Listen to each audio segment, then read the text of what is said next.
Welcome to Kitchen Grimm. The first step in this recipe is cooking some bacon. So we're going to cook some bacon. Bacon.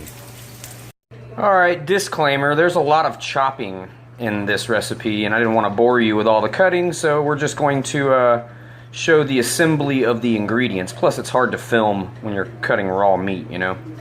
So here we go. I've got some fajita meat here. Recipe calls for brisket, but brisket is too damn expensive right now. So I decided to settle for fajita meat, and I don't feel like grilling, so we're going to stir fry it in the wok. So, and again, this is going to go into fajita enchiladas later on tonight.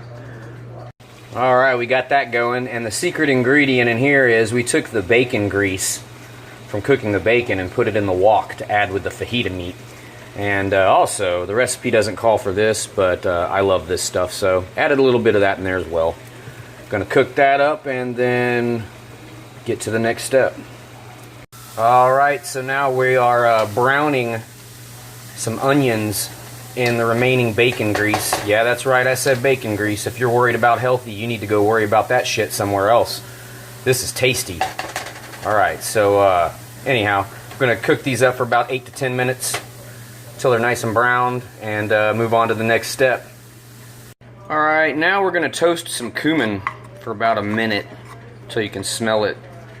So yeah, we're gonna add that to something here in a few seconds, but definitely a crucial part of the process. Alright, so now we are going to add this fresh garlic, a combination of a bunch of seasonings, which if you want the recipe, hit me up, I'll gladly give it to you. I didn't want to go through describing all the stuff that's in here, but we're going to go ahead and dump all of that. That includes the toasted cumin that we just toasted. We're going to let this saute and simmer for about, excuse me, about 2 minutes. Yeah, that's looking good. Smells really good too. Now we're getting ready to combine all of the ingredients that is going to make the base for the truck stop enchiladas. Gonna combine the bacon here in just a second. Let's see here. Let's dump that bacon in there. Cook that in. Blend it up real good.